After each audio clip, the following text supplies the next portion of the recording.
Yeah, I think actually this meeting, this discussion here is really showing the complexities of Working Group 3. Just the extraordinary level of complexities that have had to be dealt with, and I'm now going to add to those. So the figures that I'm going to show are from IPCC, but whenever I say anything like, you know, this means X or this means Y, this is me speaking, this is not the IPCC. And John and I have coordinated to a degree, so I'm not going to be talking about demand reduction or energy efficiency, although I think that as a policy is the most important thing that we should be doing at the moment. So that is the lovely Cornish campus of Exeter University, in case any of you are interested. The discussion of mitigation policies runs throughout the Working Group 3 report, but in particular, the policies are in the sector-specific chapters, so that, you know, in the buildings chapter, there are policies about buildings. And then there are more general chapters, one of which is on international cooperation, another on regional development and cooperation, national and subnational policies and institutions, which I was part of, and cross-cutting investment and finance issues. I strongly recommend you to read those chapters. There's lots of information in them, and I'm not going to turn this presentation into a list of policies. You know, one of the highlights figure is that there are now more countries that have climate policies than did in AR4.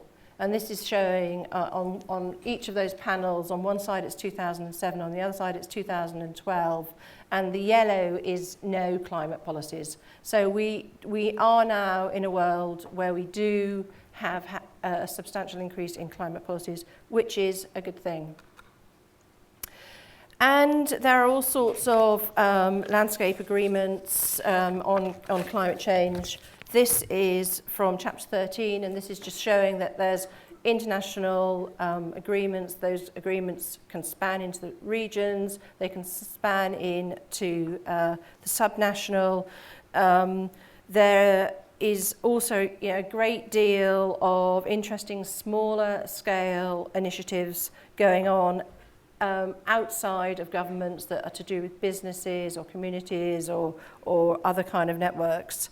But overall, even with all this kind of thing in place, the overall level of mitigation is inadequate at the moment for stopping this rise in greenhouse gas emissions, which Otmar showed. And I have quite a kind of a clear story that I'm going to tell here, and one of which is that there are a lot of policies that do work, and there are a lot of examples around of policies that do work. And this is a rather sort of similar list to the one that Otmar showed, but you know, there's an increasing focus on policies that are designed to integrate multiple objectives and increase co-benefits, by which I mean a policy is put in place that has an objective that both meets development goals, say, and also greenhouse gas reduction goals, or energy security goals, and also reduction policy goals, whatever. There are economy-wide policies. You know, we have carbon taxes in certain places which, along with technology policies, decouples emissions from GDP. Increasingly, when we did a survey of policies, it's clear that there are more sector-specific policies that are used than economy-wide ones, and that's really because of the ease of getting those put in place. There are regulatory approaches, and then there is this very distinct role for technology and innovation policy alongside climate mitigation policies. So technology and innovation alongside getting a carbon price. And this is actually Otmar's work, whereby you have a technology push, say, for R&D, and then you have demand pull, a support mechanism, and then together you get a virtuous cycle. So there are an awful lot of examples of policies that do work. However, policies have to take account of other factors if they are to be successful. to be successfully implemented. One thing is that we know that delayed mitigation significantly increases the challenge to reach the low concentration target. So that means we really have to get going now. There is an enormous amount of inertia in the system. And so successful policies require what has been deemed an enabling environment, but you can call it other things really. No policy mechanism exists in a vacuum. For a policy mechanism to work, it has to fit in with the environment that it is established in. If it doesn't fit in, and if that environment around it isn't made to complement it, then that policy either won't work or won't be as successful as it otherwise would have been. And infrastructure development, spatial planning, and other long-lived products can lock societies into pathways which are difficult to change. So, you can have policies which in some senses are good, but if they don't have the sort of surrounding enabling environment, then they can lock us into, for a very long time, something we don't want. On the other hand, if an infrastructure development project is put in place as part of early action, then that can facilitate mitigation. And then finally, regions with the greatest potential and flexibility to leapfrog to low carbon trajectories are the poorer regions, and but where there are fewer lock-in effects, but they also have the lowest financial, technological and human capacities, and that therefore has to be recognised in order to help that leapfrogging occur. Right, so I am now going into what policies actually sort of do. So this is the point about this is if you put in place a successful policy which substantially reduces emissions, you are going to have major impacts. And we don't necessarily know what they are, but the point is that we as countries have to expect this and we have to be ready for this. So this is just taken from the SPM, and this is essentially showing that the required amount of energy demand is the top set, and the required amount of low carbon sources is the bottom set, and it's for 2030 and it's for 2050 in order that we get to this 2 degrees. So, for example, in transport, we're sort of talking about a 25% reduction in demand by 2030, and we've got, about a 10% increase in the use of low carbon energy in that. And then that would rise for 2050 to about 40% from low carbon energy sources on the supply side, but the demand would have come down 45%.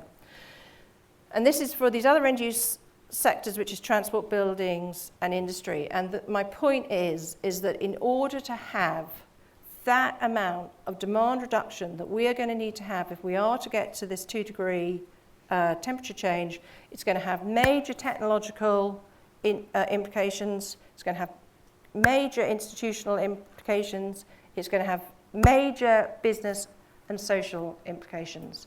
And we need to understand that's going to happen, because we know that policies only work if they have an enabling environment around them. Then we have to make sure that that enabling environment of the correct institutions, of the appropriate sort of business models, of managing social expectations and concerns, all have to be thought about. You can't just put in place these policies and not do the other stuff around it.